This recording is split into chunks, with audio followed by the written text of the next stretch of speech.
Dude, I don't have the mental capacity to do this. Yeah, Steven made a really long drive, but I think we did a decent job of covering it, and I think people will understand why we're excited.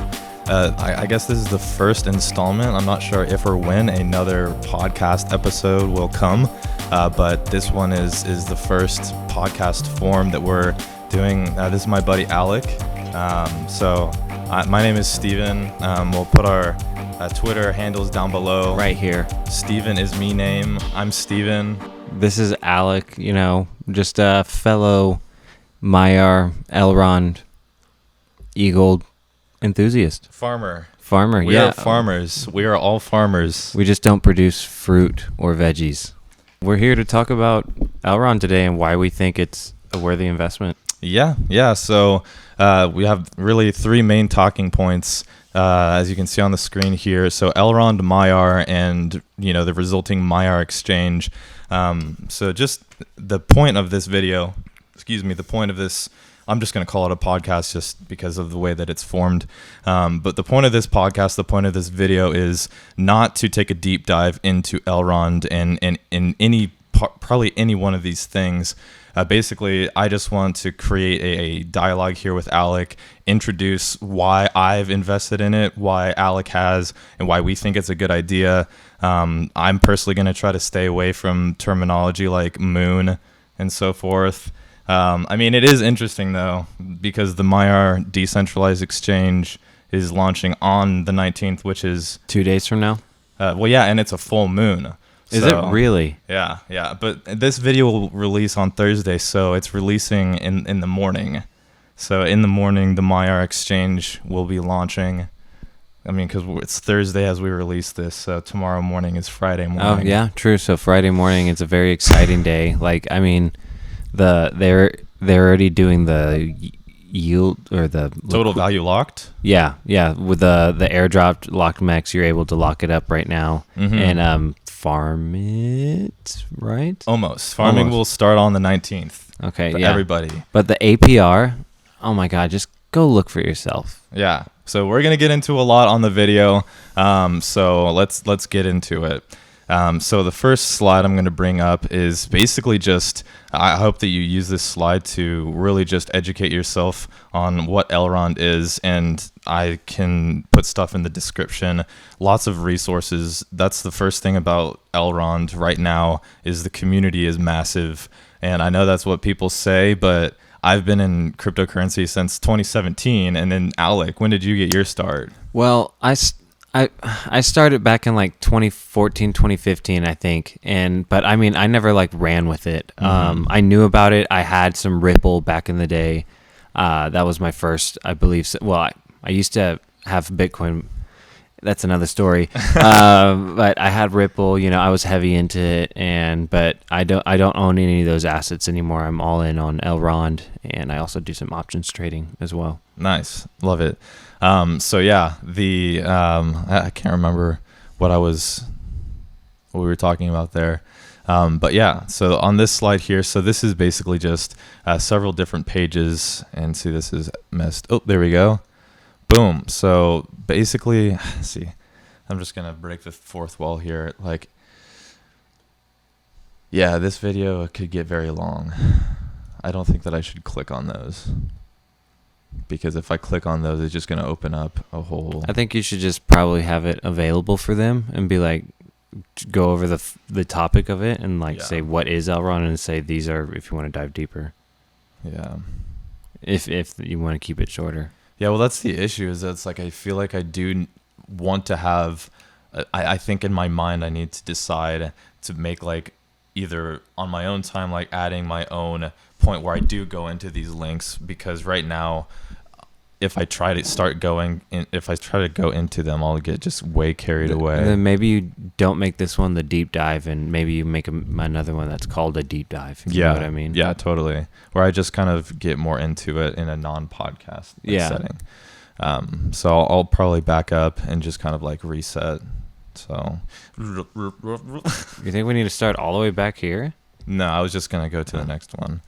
But yeah, so this slide here, I'm going to post a video, I think, later going into all of these links. But for now, I just want to put this in the description so that you can click into it for some quick resources. This Discover Elrond will take you to a page that is Elrond's website. It's docs.elrond.com. So I guess just kind of aside from all of these different links that we could get into, what interested me about Elrond from the very start was just how much there is to learn about the blockchain that is Elrond and everything that's coming out of it. I mean, you could spend days. So I've linked here the white paper. So the white paper, I guess I need to go on this screen. Whoops. So the white paper is linked here, and it's extremely lengthy and extremely technical. And truthfully, so a little bit about me, I am just really kind of a trader. I got interested in blockchain and bought my first Bitcoin basically because of Alec. So that's pretty fun. But I really am more leaning towards analyst or, economist side of things. I like to analyze markets. I like to dive into fundamentals just to understand them from a high level.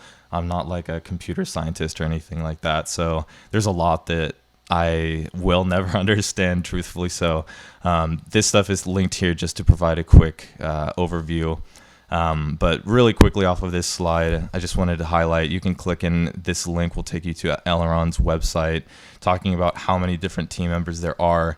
This is just the first line, which is Benjamin Minku, which is the CEO.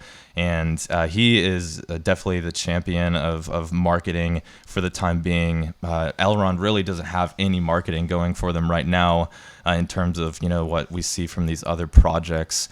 And I'll let Alec comment on that in just a moment.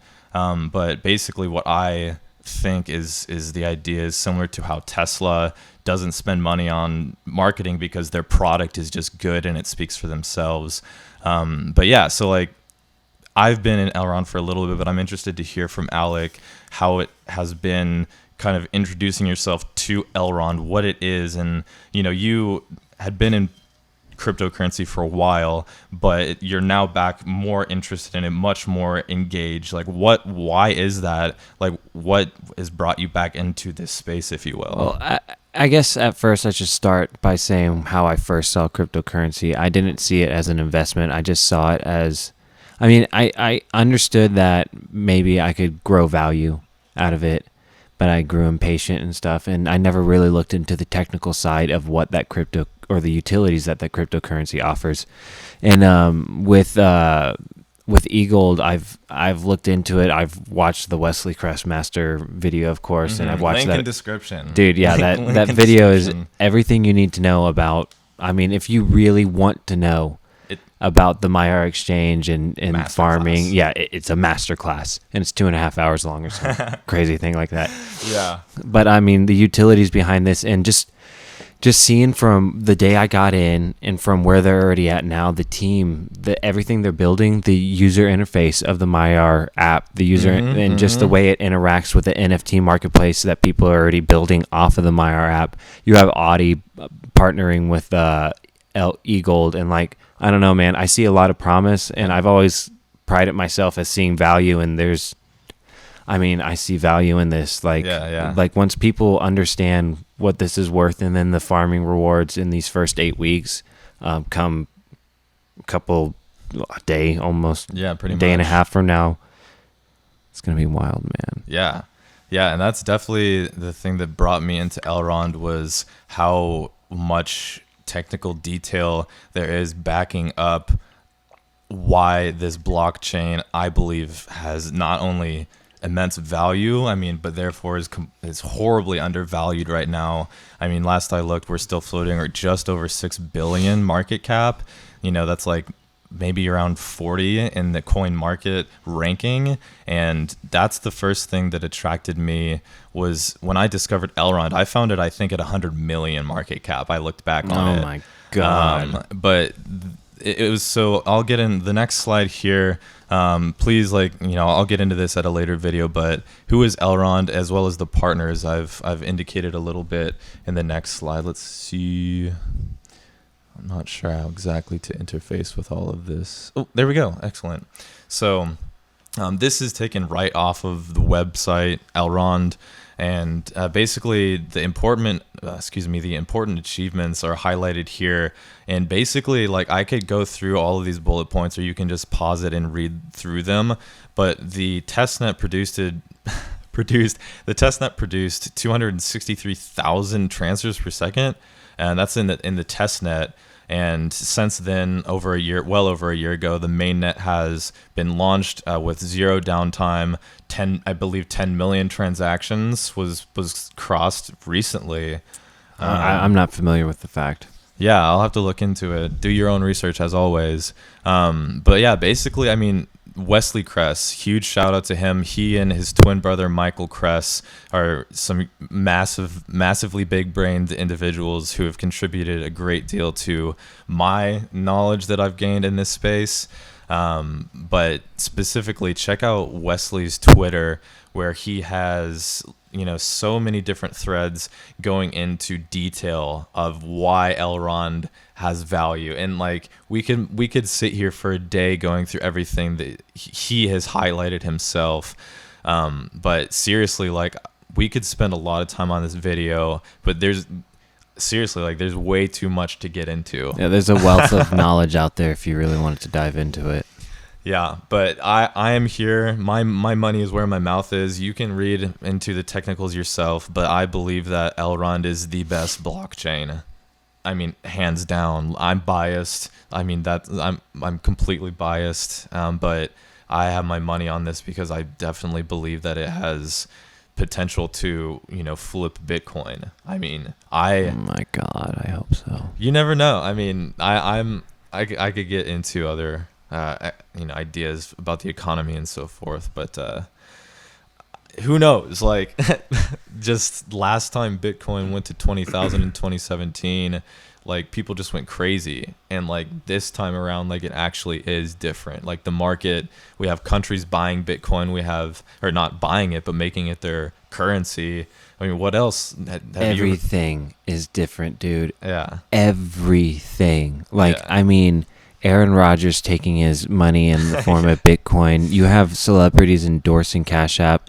Not only that, I mean, go look at crypto.com. Who's the face? Fucking excuse my language. Flippin' Mark Wahlberg. Yeah. Like, what is going on, dude? Mm-hmm. Like, it's become more mainstream than it ever has. And literally, this is still early adoption stage. Yeah, Not to mention NFTs. Totally. Like. Yeah, it's pretty interesting. Alec, you said something earlier that sparked a thought of mine. But basically, like, because of where I got my start with cryptocurrency, it's always been an investment for me, a store of value. My first investment in Bitcoin or cryptocurrency was my emergency fund, essentially, which, if you know what that is, in case an emergency happens, your income gets cut off, you have X months, maybe 3 to 6 to 12 months of expenses in cash saved to utilize in the event of an emergency. And at the time when I started, I was a college student, and I basically had the ability to invest. You're messing some things up really badly. Oh, am I? I'm sorry. Yeah. Just leave that. Okay. What's going on? I don't know. Did you need to adjust? What does this do? This is just a secondary gain, but we're inputting through that, so this needs to be all the way down. Okay, go ahead. All good. It's like I was just letting it happen, and then I was like, wait, what's going on? But yeah, so basically I invested in cryptocurrency as a form of storing my value, and I found Elrond and I invested in it because it made a lot of sense because of the staking, but also because of the technicals. When I found it, it just looked like a good chart to me. Like, I can go back on my tweets and get into it, but I won't, because it just looked like a good chart. Like, and the fundamentals backed it up. But basically the point, what I'm trying to get to, is that I didn't realize what I was investing in. Like, I bought Elrond, and then slowly but surely, like if you've been in the space for a while, you would know that before they had staking, they had a form of receiving a reward. It was like a waiting list. I can't remember the terminology, but it was like a delegating waiting list. So the only way was to officially delegate, and there was a waiting list, and the waiting list you earned regular e-gold, but then the waiting list became irrelevant essentially because staking went live and all of these delegating options became available, like Binance, Arc Stake, Legacy, like I don't know, there's a bunch of them out there, like, and they're all contributing to the network. So basically I didn't realize that Elrond was turning into this decentralized exchange, this Maiar launchpad, all of these things. But we got to keep on chugging along here, huh? So these are some items. Basically, what is Elrond trying to do? So each of these pictures here have the article linked below. Basically, if you know anything about cryptocurrency, then you understand the potential for how much market share this industry could capture, how many different industries it is and will continue to disrupt. So Elrond realized that many years ago, developed a team, developed a project, developed a product to capture and to capitalize on this, what they're calling a multi-trillion-dollar market, which 100%, especially with all of the inflation going on. That's bigger than Apple. Yeah, I mean, multi-trillion-dollar is 100%. This is a multi-trillion-dollar industry market, whatever you want to call it. I'm ready. And I mean, if you get into Elrond and you interface with it, you'll begin to realize some of the big things that they capitalized on. This article is really a great read. Elrond DeFi 2.0. It really has a direct correlation to what we're talking about here.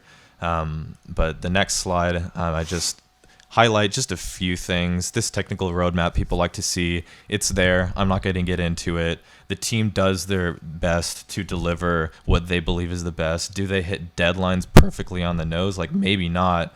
But the point is that they deliver and that they're thinking through this at every level. And the reason I say that is some people online are so impatient. It's absurd. I invested in Elrond and that was good enough for me. I didn't ask questions of when's the decentralized exchange coming, when's this, when's that. Like, I took everything that the Elrond team has built for what it is, and I didn't really even expect it, and I just can't believe that it is coming to life, I guess, if you will. But yeah, Elrond adoption map. Lots of this date on here says December 2020. If you go to elrond.com, they have a blog. The different partners that they're pairing up with are being released on a daily basis. Just count, like, I stopped paying attention to them because I'm just like, okay, everybody is partnering with Elrond. Is that Samsung up there? Yeah. Are they really partnered right now? In some form or fashion. Like, I would have to look and dig a little bit more into that. But yeah, it has something to do with, I believe, the Samsung wallet, like on your phone. Like I said, I can't talk too much about it because I don't know. That's cool. But yeah, it's there. They're partnered in some form or fashion. Recently partnered with TwistPay, which is like a principle of Visa or MasterCard. And that's really significant, having to do with adoption, because it means that potentially a card could be paired with the Elrond blockchain directly. Who knows what that will look like? And, there's a lot to be promised here. And the emphasis is that it's all being built on what I believe is the best designed, technological, like, blockchain, I guess. And because it's the best, it's going to attract the true use in the real world. I don't know. Anything to add? No, man. Okay, chugging on here. So this is highlighting the growth adoption. In the upper corner to the left, we have the market cap, which if you look me up on Twitter, I get into the technicals as to why I believe support is developing. I think that there's a lot of value here. I think that people are realizing the value, and people are going to continue to adopt it. I mean, seems to be in an uptrend to me. Definitely.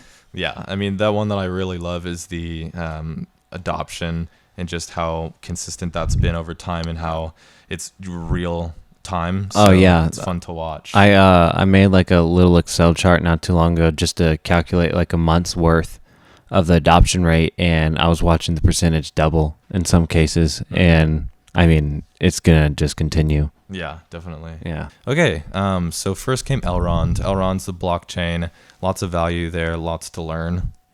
And then came Maiar, which is the application for your phone. And here I've linked the different places that you can download it for your respective phone type. Well, it's just a cool app. The user interface is really great. The wallet is super powerful. Like you can buy, of course, buy and sell Elrond and eGold on it, and but the way it connects with your browser to start doing the farming and stuff, it's super seamless, and it's honestly beautiful. Yeah, like it's surprising how well it works, to be honest. Like the way you can just use your Face ID or fingerprint, and it's interfacing with what you have in front of you on your computer. It's super seamless. It's a great tool for security. Yeah, it's extremely quick too. So that's the app for the phone. So now what we're really here for, the main bread and butter, if you will, I don't know, DeFi for the next billion. So the Maiar Exchange is why we're here on this wonderful evening, and I'm excited to talk about it. Alec, I'm sure you're excited to talk about it. Yes, it's going to be something really powerful. Yeah. So as it says here, Maiar Exchange, DeFi or decentralized finance for the next billion. So Maiar is a decentralized exchange, and it is I don't know if it's the first app, one of the first dApps, but it's the first exchange being built on Elrond.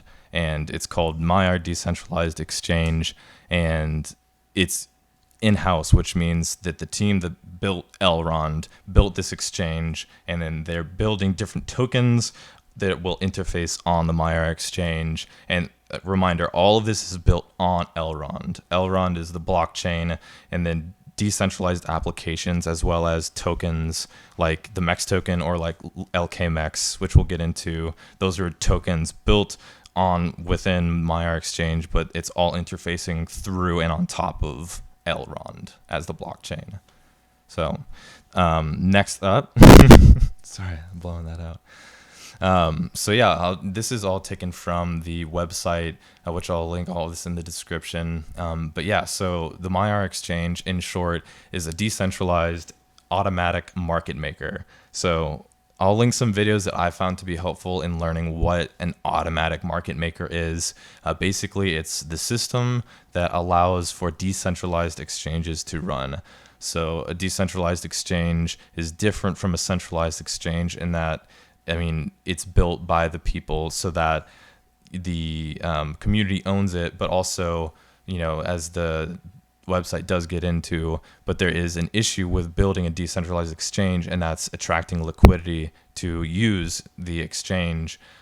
So that's what's special about why we're here, really, is because they're trying to attract different individuals to come in to provide their liquidity to the exchange, and they're thanking us by providing us rewards. But it's all this stage called bootstrapping, which it gets at the dilemma of how do you attract users to come in to provide liquidity to make the exchange function properly. And the bootstrapping is where it really gets exciting. Do you need a cross in front? Go ahead, babe.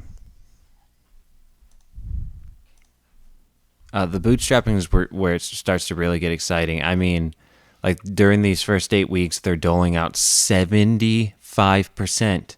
I'm pretty sure I'm saying this right. 75% of all the MEX ever made, they're doling it out within these first 8 weeks. Mm-hmm. And they're doling, or I could be saying that wrong. Am I? I don't know. I know they're giving out almost all the MEX in these first 8 weeks in terms of rewards, and 75% of the rewards are giving in the. We'll get into it. Yeah. Well, so these slides that you see here, I've tagged Michael and Wesley Kress's Twitter accounts there, because at this point I just started borrowing slides from the YouTube video that Wesley just posted to their YouTube, which I believe is the Crest twins. But I'll link it below for sure. nonetheless, yes, Alec is talking about bootstrapping and how attractive the APY rewards are. So update on just where we are in the process.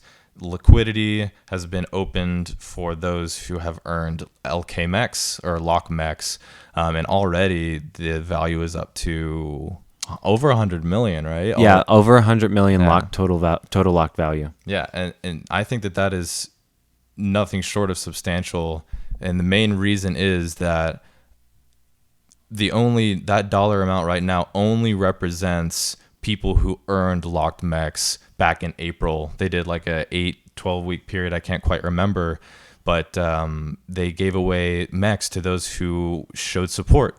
And that's the only money that's in the market right now. And that's crazy because what's about to happen on the 19th, I'm going to drop money into MEX. Like people, couple dollars. Other people are going to drop, significant amount of money into locked MEX or start earning locked MEX. And they're going to, it makes sense to hold on to that, you have no choice but to hold on to locked MEX, but it makes sense to stack as much locked MEX as possible. Totally. Yeah.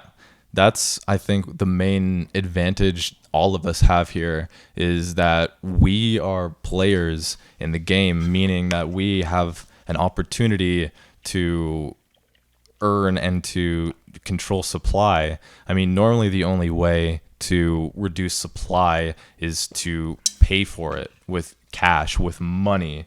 But the bootstrapping feature of Maiar Exchange is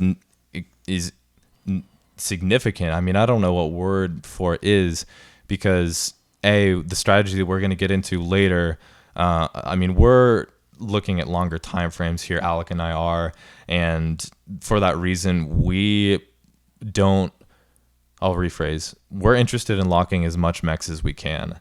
And our timeline is also on the longer end. So personally, I'm not particularly concerned about impermanent loss, and an impermanent loss will only come if you actually unpair your liquidity token. Yeah.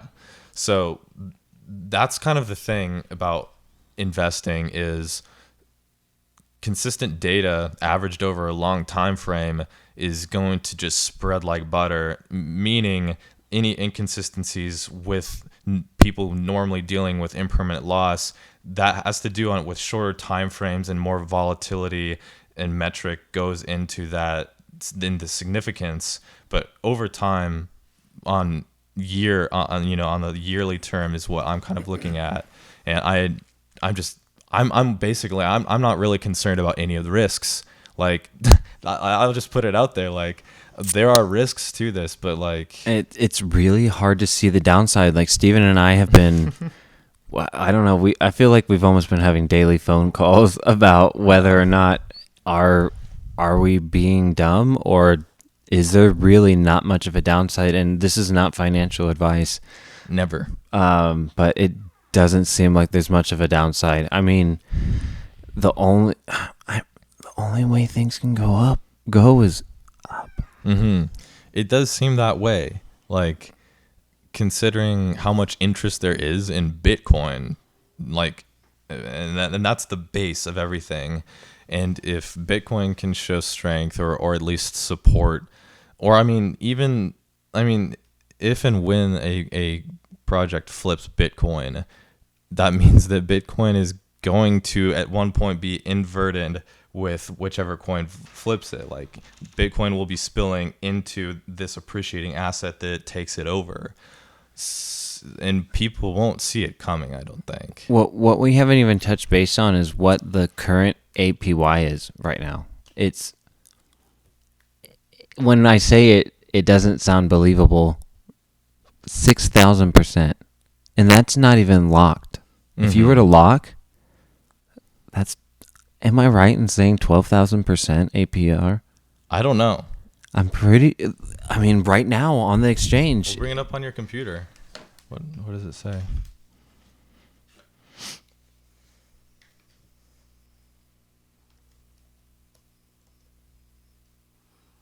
If you double your APR by trying to earn locked or choosing to earn locked MEX,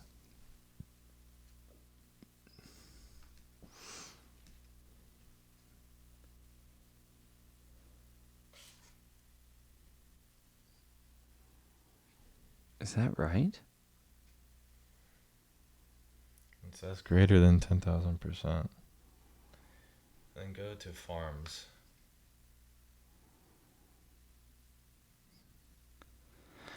Oh man, it's dropped significantly from opening day. Yeah, did you catch it early on? Well, I couldn't do anything early on. Right, but you saw it early on. Yeah, I saw it early on, and it was at 6,000%. But I mean, it's still 4,800%. That's not insignificant. It's not insignificant at all. So if you're earning double, that's 8,000, or yes, yeah, double. Yep. so that's 9,000% over, Yeah. something like that. Yeah. Yeah, so it'll be very interesting to see what happens whenever all this pops off. I'm definitely going to link the Crest Twins video in the description because I think that's super useful and much more to the point than this podcast discussion here. I'm just really excited. Yeah, I think everybody's excited. I don't think there's anybody who understands this that is not. I mean, if you're not excited, you don't understand this. Yeah, it's something really to be excited about. And just the percentage itself, it's not going to last forever. I don't think we've mentioned that. Yeah. Each week it goes down. But this is still significant.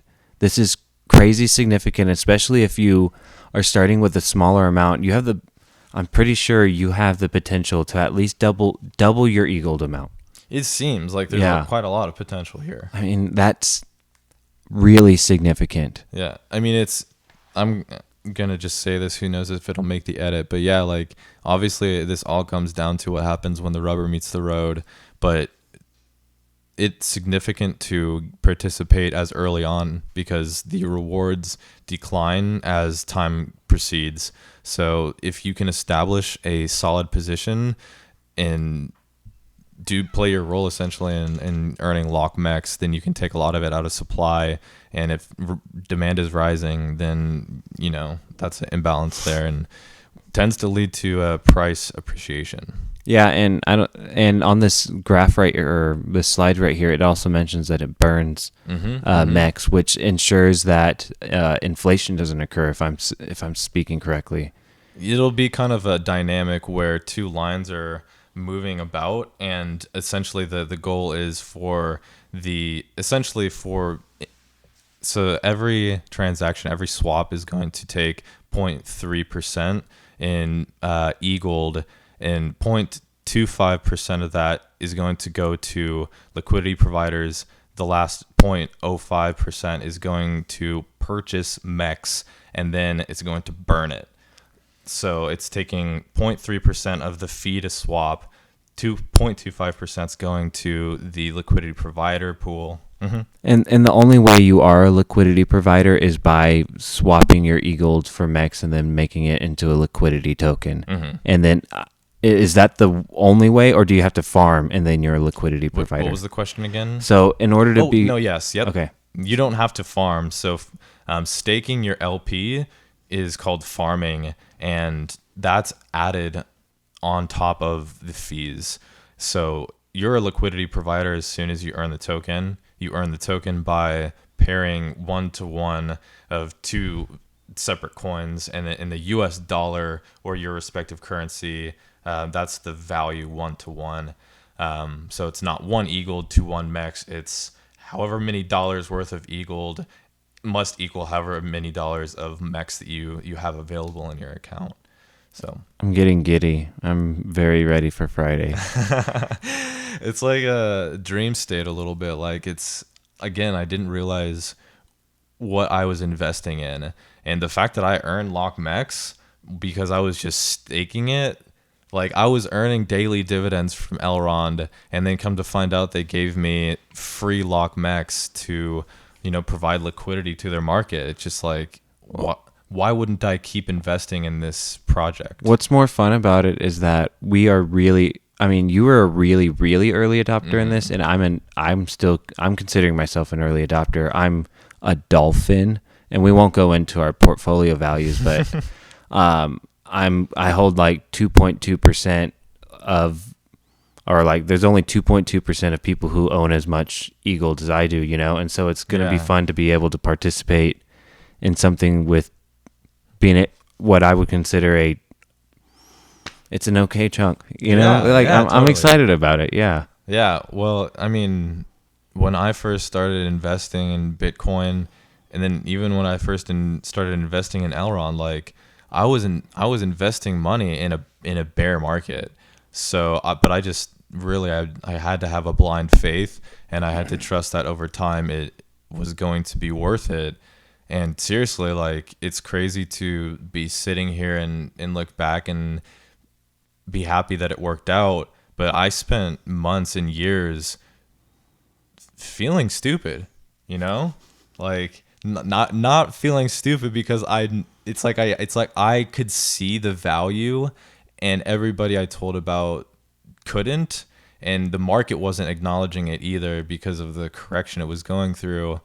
So, it's tough, and I wish the best of luck to you, Alec. But at this point, it's like, damn, like I don't know if you'll have a bear market to deal with. Like, God, I don't. I really, if it is coming, I think it's long off in the distance. Totally. It's like, if you're a super early adopter, like you have really been dragged through the trenches, dragged. Drug. I think so. Sure, drug. Don't do drugs. But yeah, so you really get drugged through the trenches, and if it works out, you get to reap the reward. But it's hard to hodl. Very, very. Yeah, and that's where I failed. I mean, I used to have a lot of ADA. I used to have a lot of XRP. I used to have a lot of XLM. It's hard to hodl. Yeah. My God, Stephen, it is. And Yeah. I can look back at that portfolio and cry. Oh no! Don't cry. Not here. Not here. Yeah, not here. I digress. But yeah, so it's hard to invest in the long term, and that's what is definitely a highlight here. Is again with this such a small market cap, now is good as time as ever to be investing in Elrond.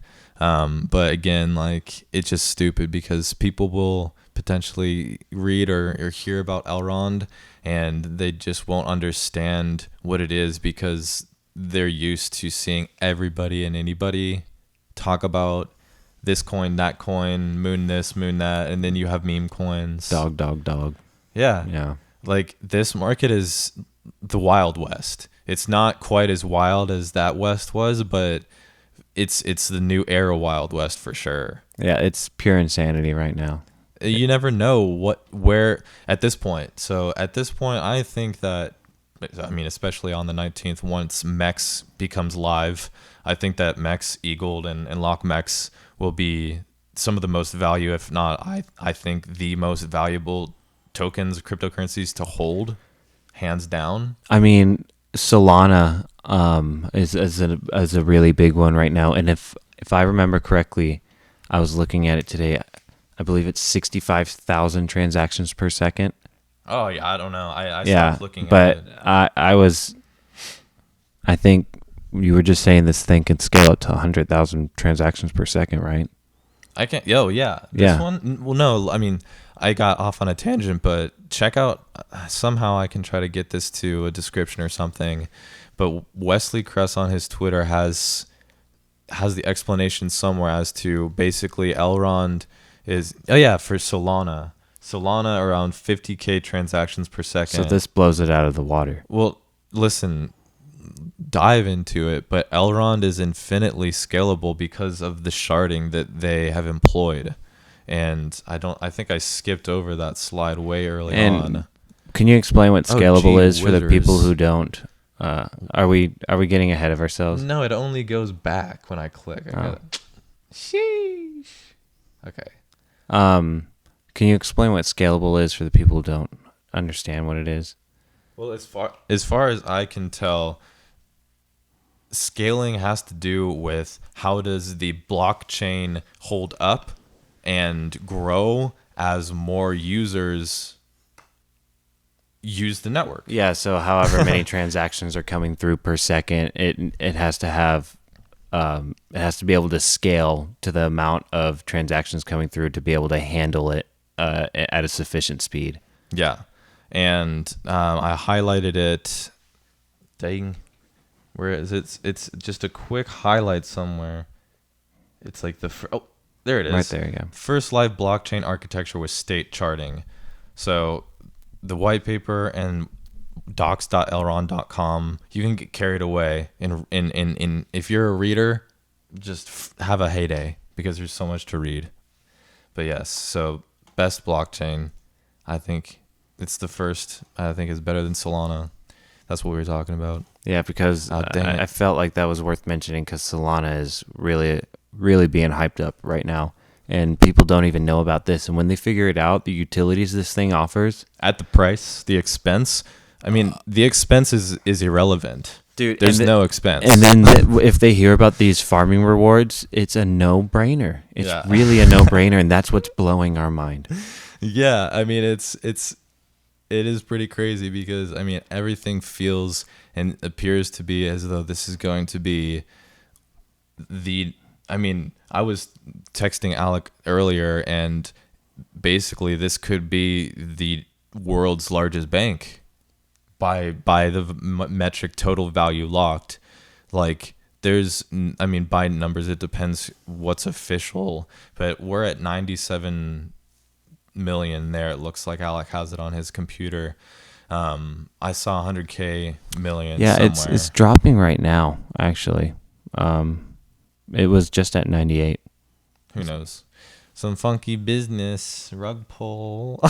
God, don't say that. Don't say that. Ignore. That won't make the Cut. edit for sure.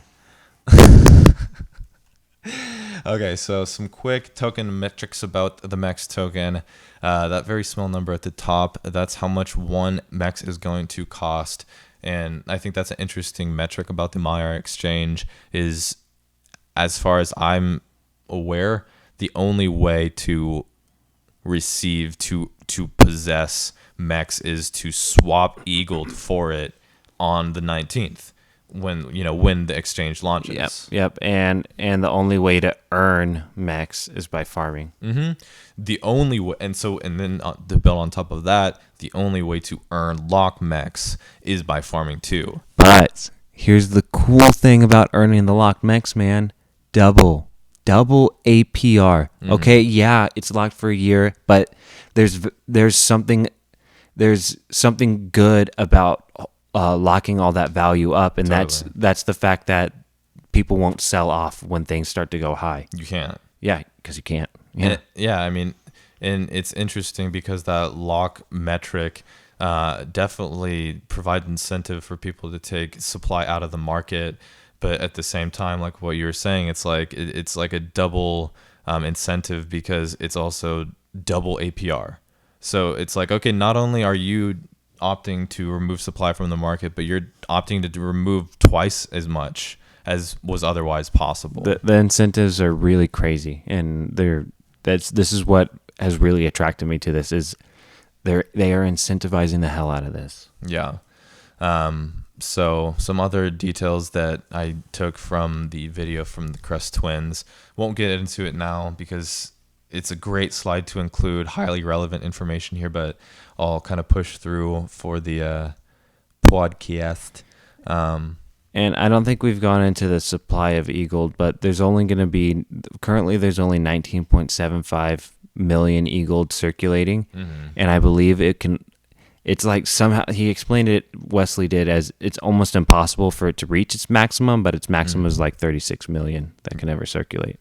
And then not included in that metric is all of the Eagled that is essentially out of supply, out of circulation, that is, because either people are staking it or people will be, providing liquidity and securing it in that form. But that's going to just suck more Eagled out of the market. And if you want something to compare this to, Bitcoin has a 21 million limited supply. So if this coin can ever reach the publicity or get the publicity that Bitcoin has, I mean, it only makes sense. It only makes sense. The value will just continue to rise because the demand for the coin will continue to rise because people will stake the coin because the rewards are too good to sell, you know? Yeah, definitely. And so I want to draw attention to this slide here because it was one of my favorite slides from maybe you didn't see the video that he posted. No, I haven't. It was just one more great video that kind of touches on some other information in a smaller length of time, 30 minutes, comparable to the masterclass, which was like 2.5 hours. But I just want to highlight this because right now the value of the Maiar Exchange can be derived by multiplying the circulating supply with however much the MEX costs.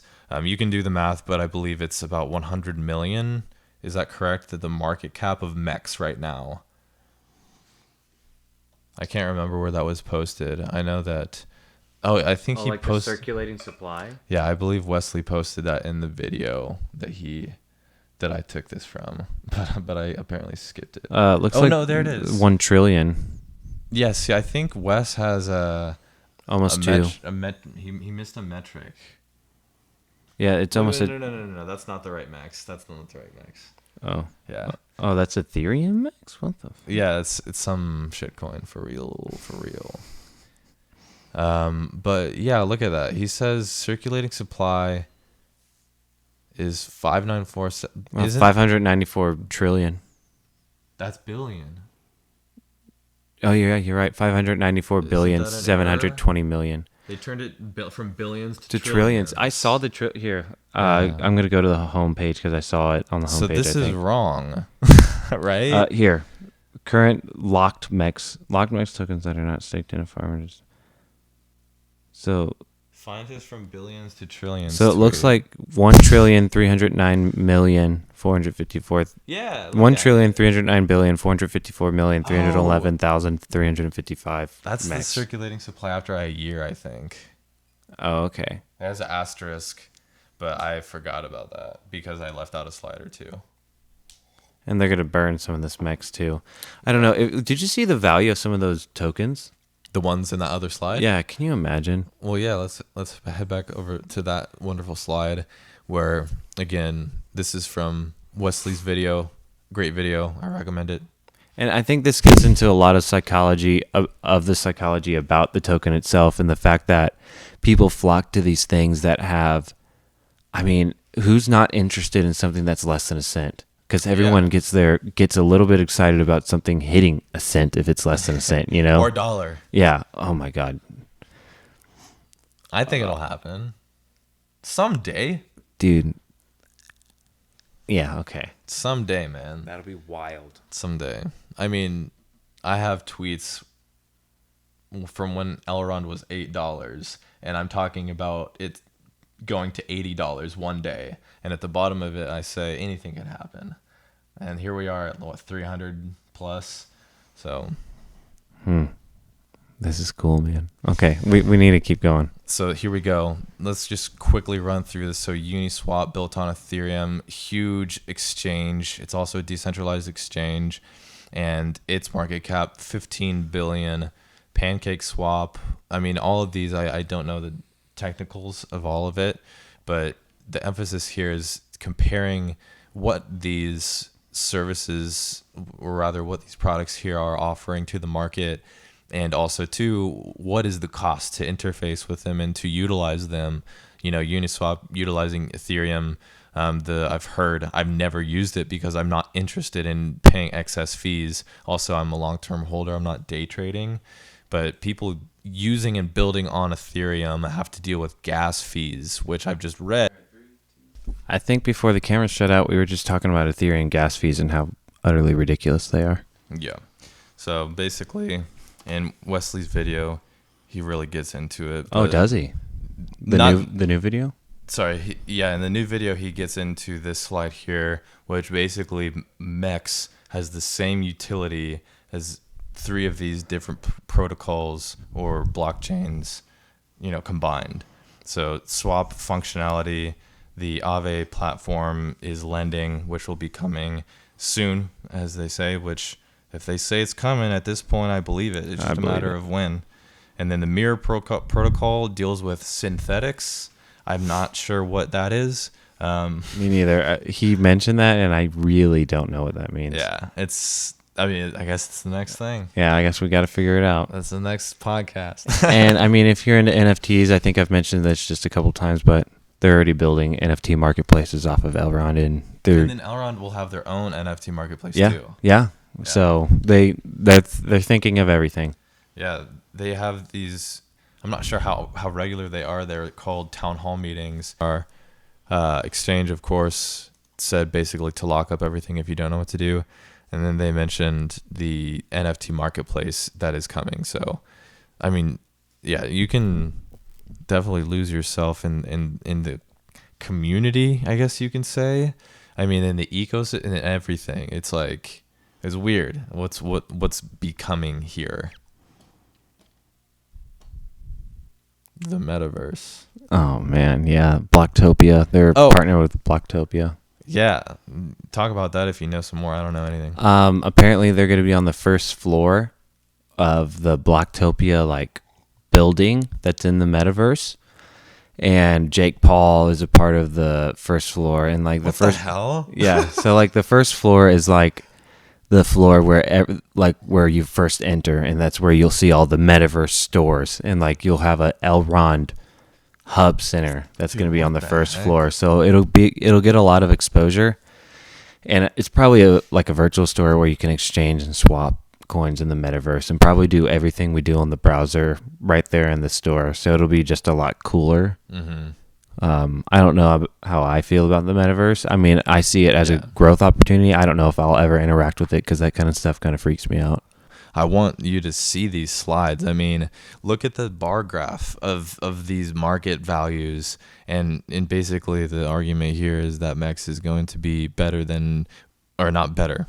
The utility of MEX and the Maiar Exchange will be equivalent to these other projects that are great market share. Look how little that little MEX bar is. It's only going to get bigger. It's a tiny little MEX bar. That sounds like a candy of some sort. So yeah, the Maiar Dex is not just an automatic market maker AAM.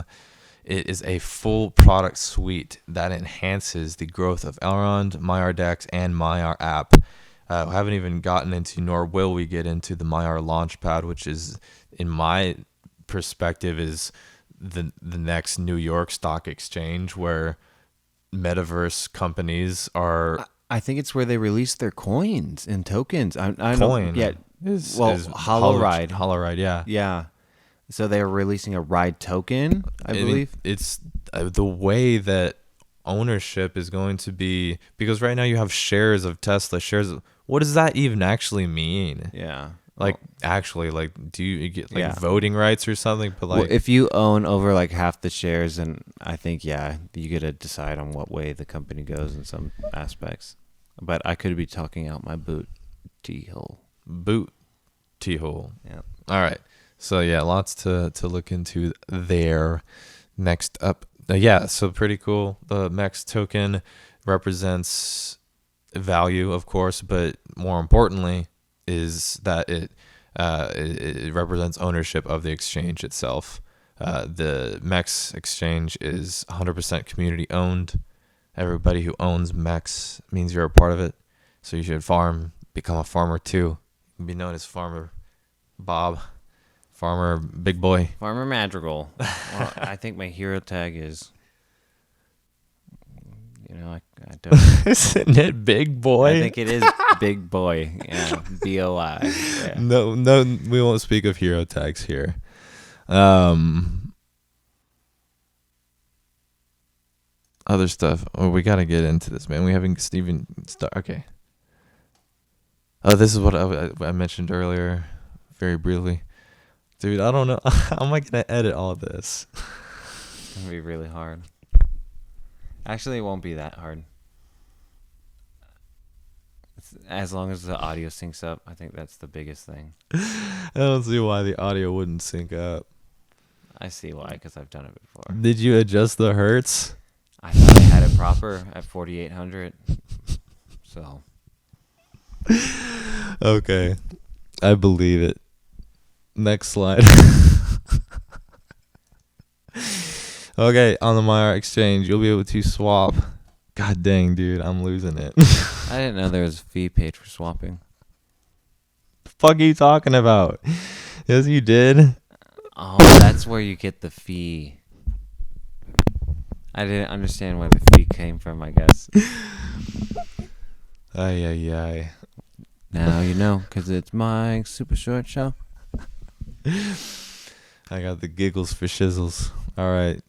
For each trade, for each swap, that is a 30% free. I just said 30. 0.3. Ay, ay, ay. We're skipping this.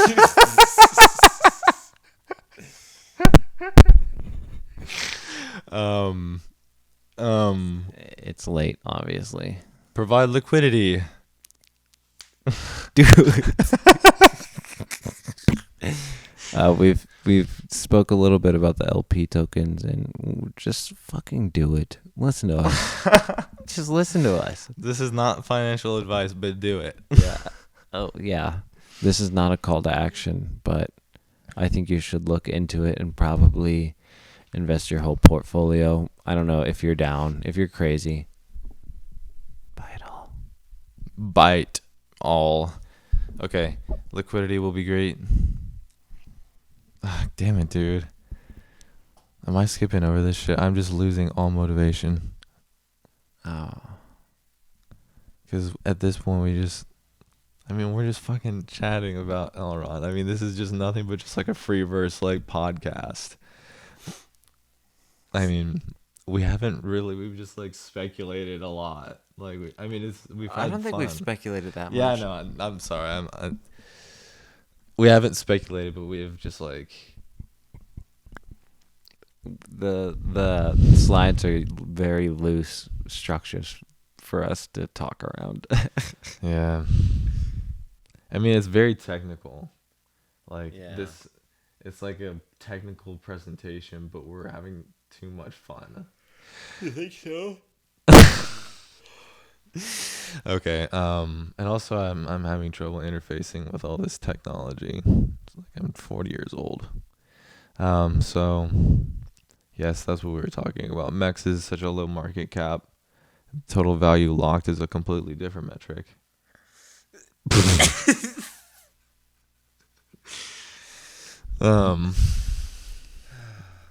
So I mean, we just need to knock this out. Let's just get into it. The strategy. Oh, the strategy. Yeah. So Steven mentions the strategy, and this is the part where we try to really just take advantage of these first 8 weeks because they're just doling out a bunch of rewards, man, and we're just going to try to make the best of it. So me and Steven, we've come up with a strategy. There's some websites that have it listed that we'll go ahead and link to.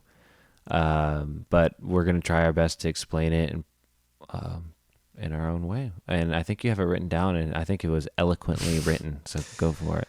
Yeah, so Alec and I had been talking about strategies for a while, bouncing ideas back and forth, trying to understand the value that is being represented in different ways. You know, what significance does one thing have over another, both from a monetary perspective in terms of dollar value, but also a different value of ownership of Elrond, of the MEX token, of LockMEX, and just really quite obsessing over what do these things really mean, how do they interact, and what is the goal here, which the goal is to bootstrap the exchange, right?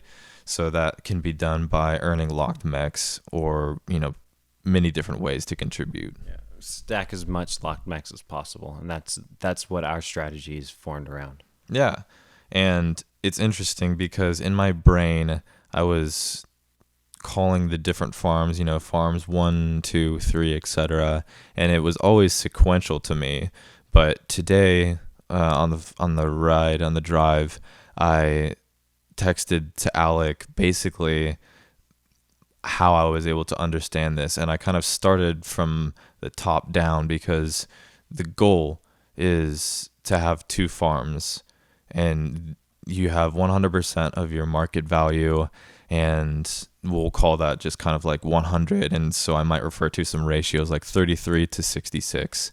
That's going to like refer to essentially just what percentage of your entire portfolio, your entire investment, how much is it, 100% of your portfolio, and then what different ratios from there.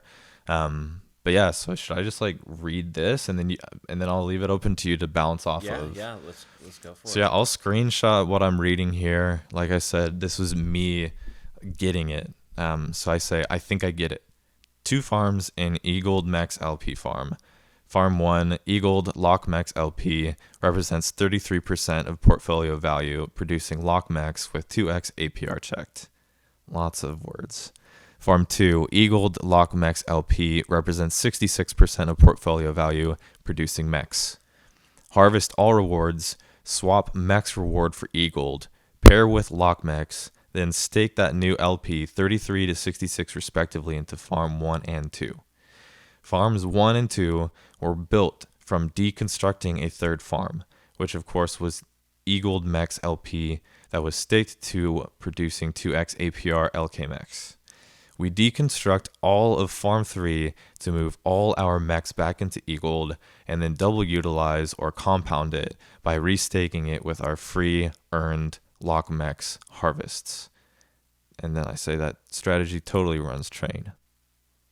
Because it does. So with this strategy, you're essentially at the beginning, you've taken half of your eGold and you've turned that into MEX, and then you pair the remaining half. But what we didn't mention is you got to remember to hold just a little bit back, not all half, because you have to pay fees from like moving the stuff.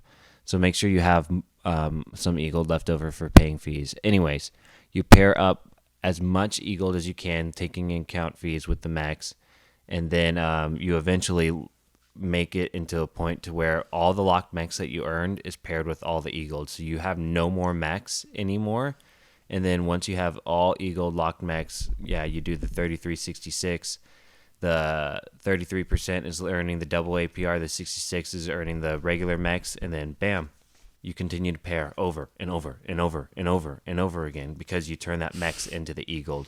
And like the reason we're doing the 33.66, it took me a while to understand this, is because the double APR makes the 33.66%. So therefore you're earning the same amount as locked MEX as you are earning MEX. So when you turn the MEX into eGold, you're able to pair that exact amount of MEX that you turn into eGold with that locked MEX. Easy money. Yeah, it's a money printer. It's a money printer. Like Steven told me about this, and I started looking into it, and I was like, oh my God, it's a literal money printer. Yeah. It's just a bunch of gears turning and just It's beautiful. It really is, and I'm excited. Yeah. So I'll have to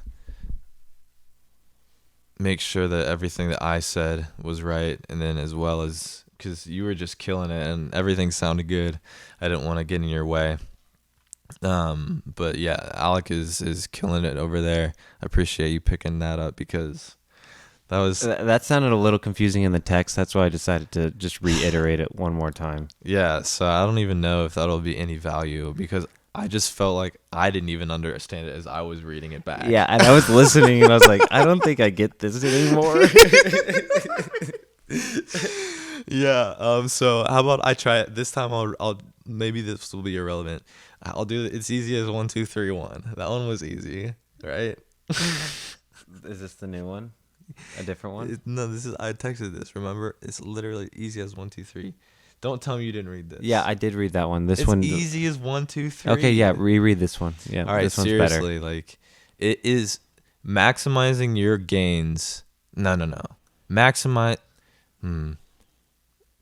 participation in the Maiar Exchange is as easy as 1, 2, 3. You want to earn that unlock max. So okay, here's the text. Easy as 1, 2, 3. So phase 1 or step 1, you convert. It doesn't work. This? No, it does work, but I don't think. I think the way I said it is basically this. Okay, phase 1, converting eGold Max LP farm into eGold. This is so dumb. Yeah. Okay. Yeah.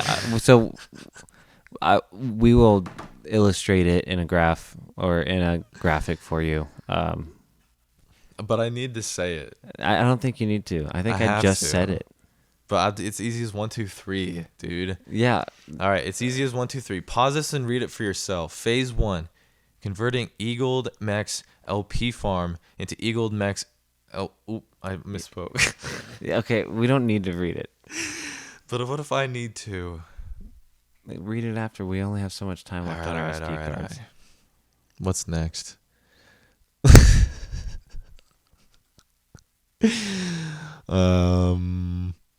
Good thing we didn't tokenize this video or anything. We can if we want to.